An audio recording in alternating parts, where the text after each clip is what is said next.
इससे करीब 1 साल पहले मेरे पास एक फ़ोन आया। मैं मंच पर तो बोल लेता हूँ, वैसे निजी जीवन में बहुत ही संकोची व्यक्ति हूँ, बहुत ही अंतर्मुखी हूँ और मुझे कोई खींच के बाहर ना लाए तो मैं 1-1 महीना अपने रूम में बैठे पड़ा रहता हूँ। मुझे मुझे लगता है कि एकांत में जो सुख है, वो सुख मुझे मिलता नहीं बाहर। तो मैं पार्टियों में जाने वाला व्यक्ति नहीं हूँ।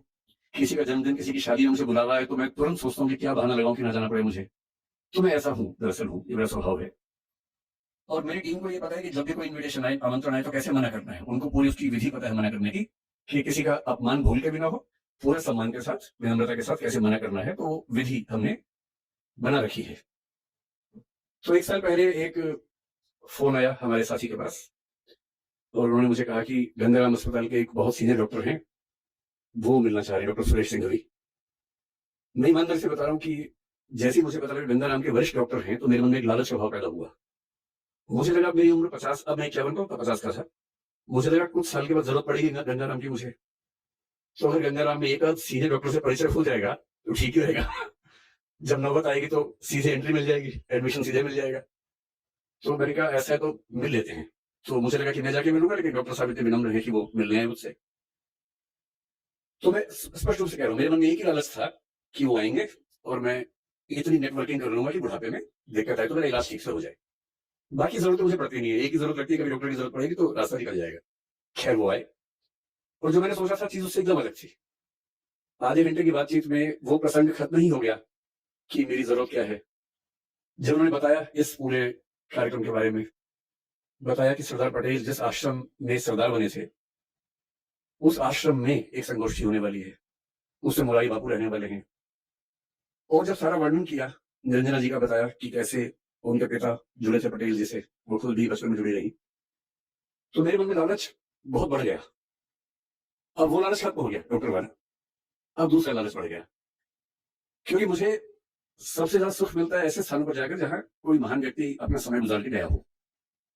जैसे मैं आज से कुछ साल पहले करमसद गया था जहाँ सरदार पटेल का जन्म हुआ था। उस घर में 1-2 घंटे रहा। छत से लेकर ज़मीन तक सारा एक-एक कमरा देखा वहाँ पर। साबरमती आश्रम भी गया था, दांडी भी गया था, गुजरात आया तो लोथल भी गया।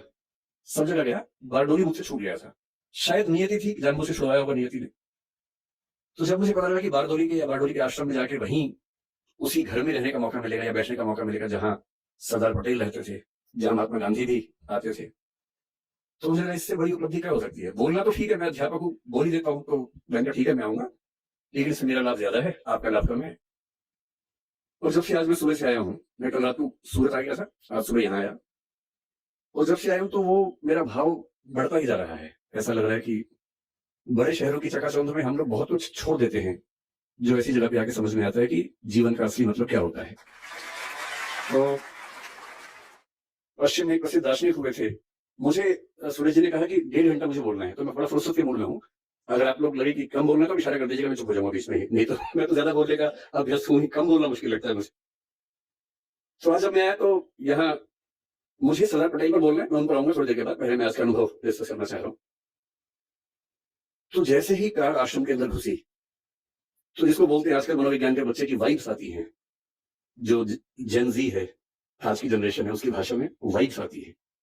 हमारी भाषा में एक वातावरण होता है हर जगह का, उस वातावरण का अपना मूल्य होता है और वातावरण ऐसे नहीं बनता, बहुत सारे अच्छे लोग जब एक साथ रहेंगे, तो वहाँ माहौल बनता है। उसको हम वातावरण कहें, वाइब्स कहें, वाइब्रेशंस कहें, जो भी कहें, वो हर किसी को समझ में आता है।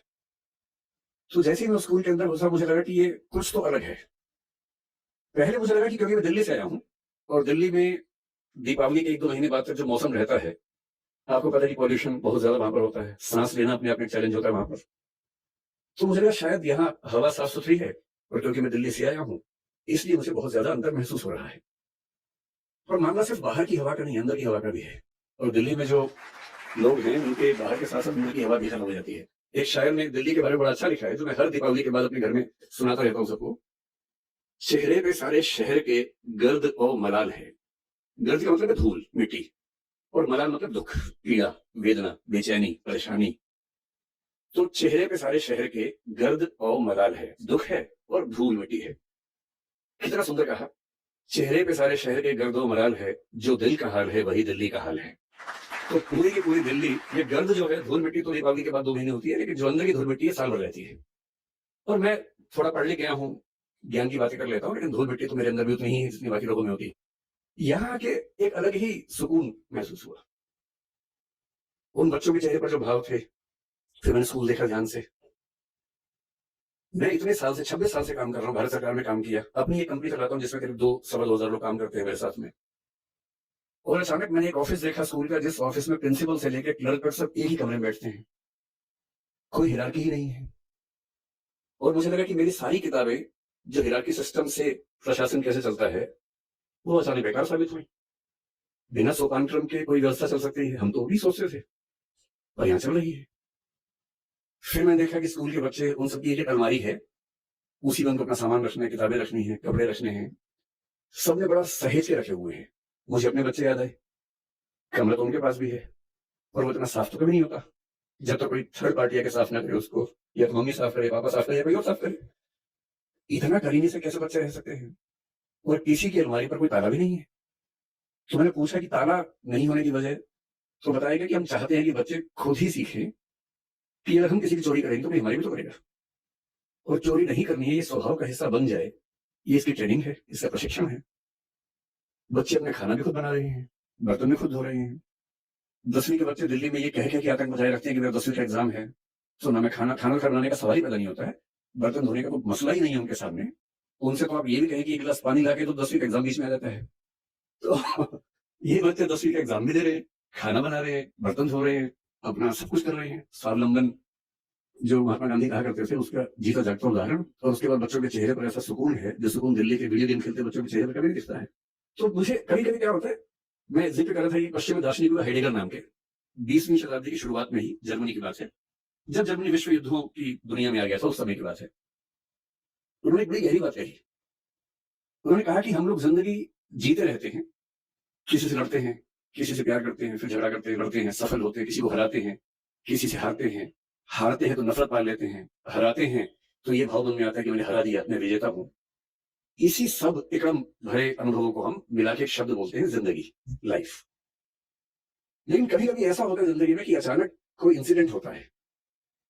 वो इंसिडेंट क्या होता है, जैसे मान लीजिए कि मैं और मेरा दोस्त सड़क पे जा रहे हैं, अचानक एक ट्रक की कार ब्रेक फेल हुई, उसे टक्कर मारी, और मेरे साथ जो मेरा दोस्त था उसकी मौत हो गई, और मैं बच गया। अब जो मुझे एहसास होगा, उस एहसास का मतलब है नथिंगनेस, शून्यता। उस मोमेंट में, उस क्षण में ये लगता है कि क्या है जिंदगी में ऐसा। और मैं जो इकट्ठा करने में लगा हूं, मैं जो ताकत के पीछे भाग रहा हूं, मैं जिस 8 साल बाद की प्रमोशन के लिए अभी से रात दिन जुटा हुआ हूं, ये सब तो एक सेकंड में खत्म होने वाला खेल है। जिस जिंदगी का एक सेकंड बाद का अता पता नहीं है, भरोसा नहीं है, कल सुबह में उठूंगा भी या नहीं ये भी नहीं पता है, और मैं ऐसी जिंदगी जी रहा हूं जो 10 साल बाद मैं ये बन जाऊंगा, 18 साल बाद मेरी प्रमोशन ये होगी, मैं सेक्रेटरी बन जाऊंगा, या मैं हाईकोर्ट का जज बन जाऊंगा। इस अनुभव में जो लोग थोड़े ज्यादा सेंसिटिव हैं, संवेदनशील हैं, वो इस अनुभव को झेल नहीं पाते, और उनके लिए इसी बिंदु पर टर्निंग पॉइंट आता है, और वो जीवन का रास्ता मोड़ लेते हैं कि जब जीवन में कुछ भरोसा नहीं, तो मैं निरर्थक चीजों के पीछे क्यों भागता रहूं? क्यों ना मैं किसी ऐसी सार्थक चीज की तलाश करूं जो अंततः मुझे सुकून देती हो। और हम जीवन क्यों जीते हैं? मैं दर्शन विषय का विद्यार्थी हूं, पढ़ाता भी हूं। भारत के, दुनिया के सब दार्शनिकों को पढ़ाने की प्रक्रिया में मैंने पाया कि अंततः सभी के मन में एक ही बात है, अलग अलग शब्दों से कहते हैं, और वो ये है कि जीवन का अंत इसी बात में है कि मुझे सुकून मिले, मुझे आनंद मिले, मुझे सुख मिले। और सारे भौतिक सुखों के बाद, देश की राजधानी की सारी ताकत को देखने समझने के बाद, अगर उससे ज्यादा सुकून बारडोली के आश्रम में है, तो इसका मतलब है कि जीवन का सही अर्थ तो यहाँ की खुलेगा, वहां तो नहीं खुलेगा। तो मैं बहुत कृतज्ञ हूँ सिंघवी साहब का, डॉक्टर साहब का, काफी डॉक्टर साहब, डॉक्टर साहब आपका बहुत कृतज्ञ हूँ कि आपने, अब मैं आपसे कोई काम नहीं बोलूंगा कि मुझे इलाज करवा दीजिए, वो मैं नहीं बोलूंगा, वो तो मेरा शुरुआती लालच था जो मैंने आपको बताया भी नहीं था, और मन में था। और मुझे लगता है कि सच बोल देने से मुक्ति रहती है, झूठ बोलने में बड़ी दिक्कत है, सच बोल देने से आदमी मुक्त रहता है। तो मेरा शुरुआती आपसे जो संवाद था वो लालच की बदौलत था, अब तो हम अच्छे दोस्त हो गए। तो मैं कृतज्ञ हूँ कि आपने मुझे यहाँ बुलाया और इतने सुंदर संसार के बीच में आने का मौका दिया।